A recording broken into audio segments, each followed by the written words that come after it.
guys, welcome back to my YouTube channel.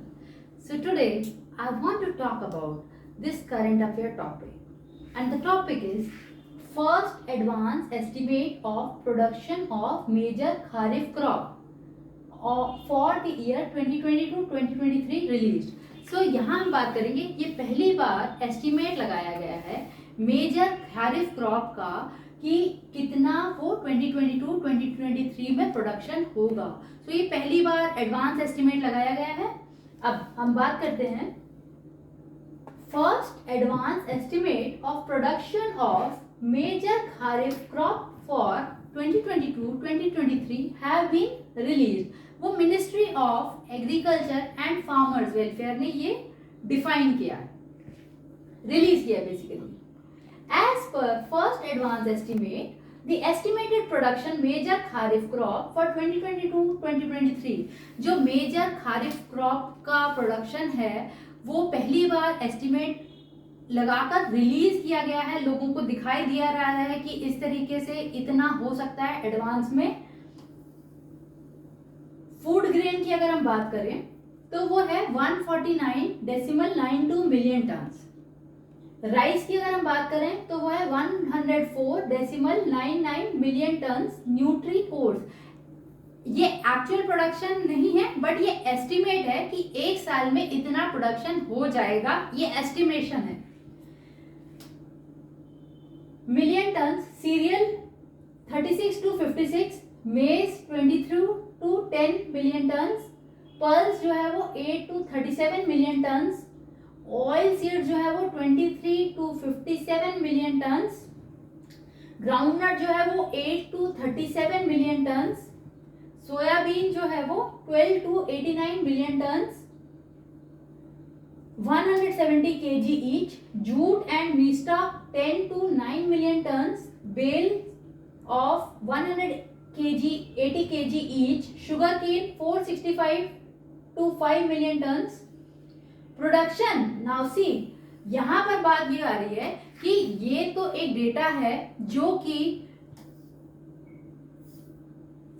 हमारी ministry of agriculture and farmer welfare ने release किया है advance में कि हमारी कंट्री में इतना एक साल का एस्टिमेट जो करते हैं हम कि मई में समर्स में इस तरीके का हमारा प्रोडक्शन होगा. ठीक है. सो अब यहाँ पर जो बात ये दिखाई गई कि यहाँ तक तो मैंने आपको डेटा बताया कि हर एक का, फूड ग्रेन का, राइस का, सीरियल्स का, ऑयल सीड का, ग्राउंडनट का, सोयाबीन का, जूट का और शुगर केन का, और इन सभी का प्रोडक्शन एस्टिमेशन है कि इतना होना चाहिए. अब यहाँ पर ये बात की जा रही है production is expected to be down. अगर मान लीजिए सूखा पड़ जाता है तो जो प्रोडक्शन है वो कम हो जाएगी. Production is expected to be down due to drought like condition. अगर ड्रॉट हुआ तो ये कंडीशन कम भी हो सकती है, सूखा पड़ गया. Main growing regions of east India, हम बात कर रहे हैं ईस्टर्न इंडिया की, वहां पर ये जो ग्रोथ हो रही है वो कम हो सकती है. नेमली यूपी हो सकता है, बिहार हो सकता है, झारखंड हो सकता है, वेस्ट बंगाल हो सकता है. Production will also be hit because of shift towards other competing crops in some other states. हो सकता है कि दूसरे स्टेट्स में कुछ जो क्रॉप की कंडीशन है या फिर क्रॉप का जो प्रोडक्शन एस्टिमेट है वो कम हो सकता है या खराब हो सकता है इन केस अगर सूखा पड़ गया तो. और एस्टिमेटेड रीजन्स जो है ये रीजन्स बताए गए हैं कि इन रीजन्स में ज्यादातर संभावना है. Other competing crops in some other states. The drought is not only expected to pull down output but has already started having an impact on prices. अब ये इसकी वजह से हम क्या बात करें, अगर ड्रॉट की कंडीशन आती है तो ये क्या करेगा, प्राइसेस में राइज कर जाएगा. The drought is not only expected to pull down output but has also started having an impact on prices. Rates have climbed in anticipation of shortage.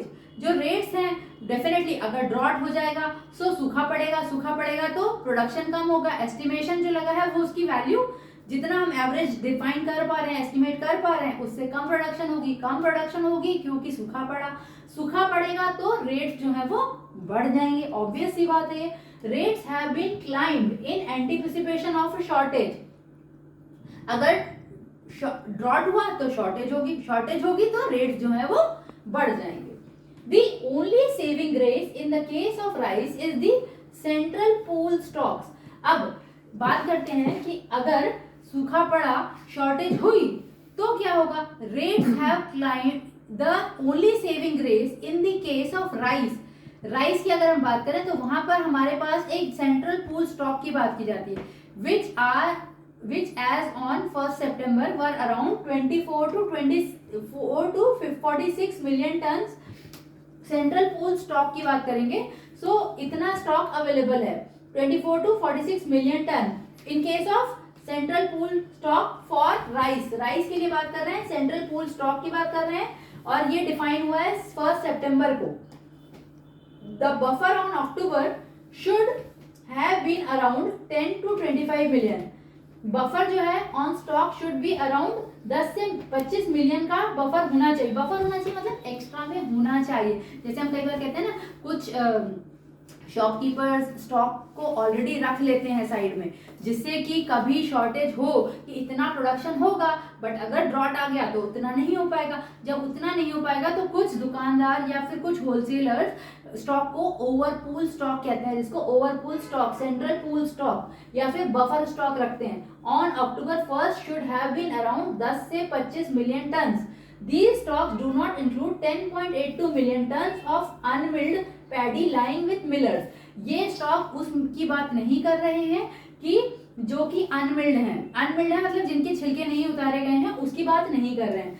सो ये यहाँ की एडवांस एस्टिमेट लगाया गया by this ministry of food corporation, ministry of agriculture and farmer, so ministry of agriculture and food corporation ने estimate लगाया है.